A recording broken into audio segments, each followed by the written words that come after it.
আসসালামু আলাইকুম প্রিয় চাকরি প্রত্যাশী ভাই বোনেরা। আজ আমরা একটি গুরুত্বপূর্ণ অঙ্ক নিয়ে আলোচনা করব, যে অঙ্কটা আমাদের 24তম বিসিএস এ আসছিল এবং ওই ধারাবাহিকতা বা ওই ধরনের অঙ্ক প্রায় বিসিএস সহ বিভিন্ন চাকরি পরীক্ষায় এসে থাকে। আমরা প্রথমে আমাদের আজকের প্রশ্নটা দেখে নিই।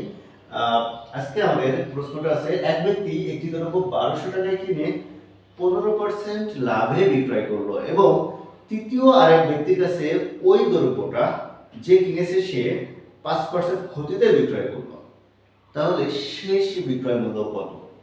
আমাকে এটা দুইটা ধাপে যদি আমি অঙ্কটা করি, তাহলে খুবই সহজে, অত্যন্ত সহজভাবে আপনি অঙ্কটা করতে পারবেন, আপনার জন্য বোধগম্য হবে এবং আপনি যে কোনো পরীক্ষায় এই নীতিটা প্রয়োগ করলে আশা করব 1 থেকে 1.5 মিনিটের ভিতরে আপনার এই ধরনের অঙ্ক, যত বড় অঙ্কই হোক না কেন, আমাদের চাকরি পরীক্ষায় যে অঙ্কগুলো আসে সেগুলো খুবই সহজে 1 থেকে 1.5 মিনিটের ভিতরে সমাধান করতে পারবেন।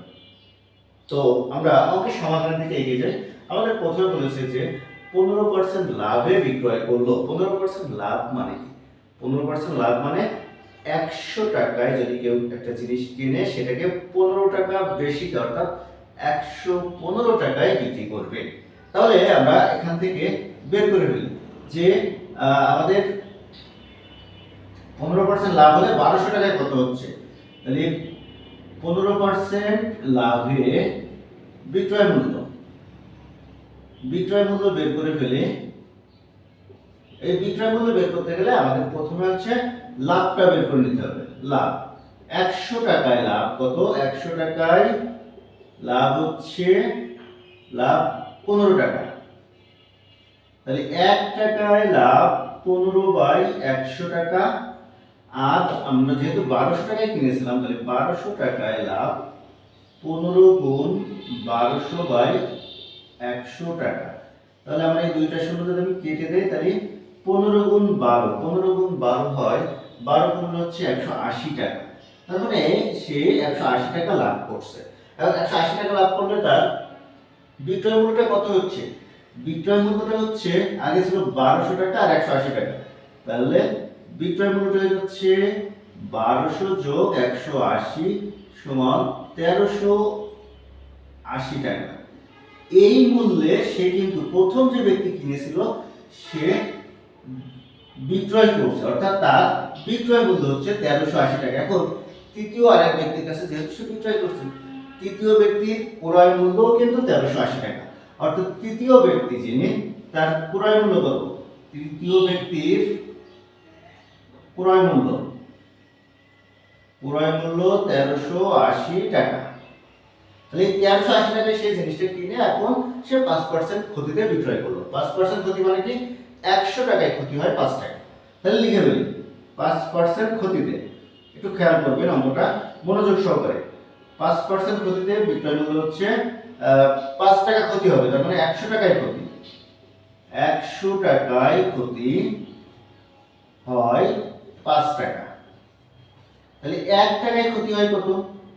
5/100 টাকা।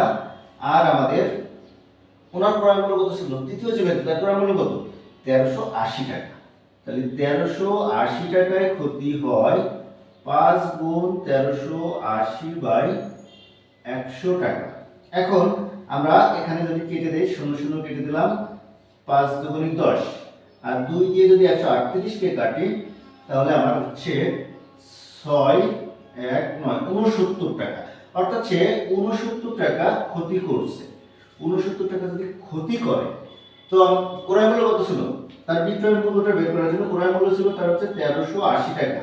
তাহলে তার বিক্রয় মূল্য, একটু মনোযোগ দিয়ে দেখবেন, আমি অঙ্কটা অন্যভাবে করতে পারতাম। বিক্রয় মূল্য হচ্ছে 1380 মাইনাস 69, তাহলে হচ্ছে 1 1 3 1 1311 টাকা।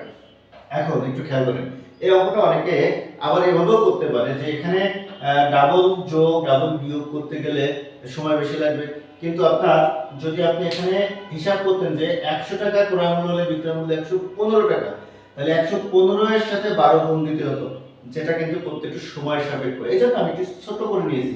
আবার 1200 সাথে 180 যোগ করা খুবই সংক্ষেপের সময় এটা হয়ে যায়। ঠিক একইভাবে এখানে যদি আমি 5% ক্ষতিতে বিক্রয় মূল্য 95 টাকা বের করতাম, তাহলে ওটা কোনো হতো 1311 টাকায় আসতো, বাট আমার দুইবার করা লাগতো না। কিন্তু সমস্যা হতো এখানে 95 এর সাথে আবার 1380 গুণ করে 100 দ্বারা ভাগ করতে হতো, সেক্ষেত্রে একটু জটিলতা দেখা দিত। এই জটিলতা থেকে বাঁচার জন্য আমি ছোট ছোট কাজগুলো করে নিয়েছি। তো আশা করবো আপনারাও এই ছোট ছোট কাজগুলো করে নেবেন, আর এইভাবে একটু ভেঙে ভেঙে প্রশ্নে যা বলবে সেটা ভেঙে ভেঙে অঙ্কটা করার চেষ্টা করবেন, দেখবেন কোনো অঙ্ক বাদ না। ধন্যবাদ সকলকে।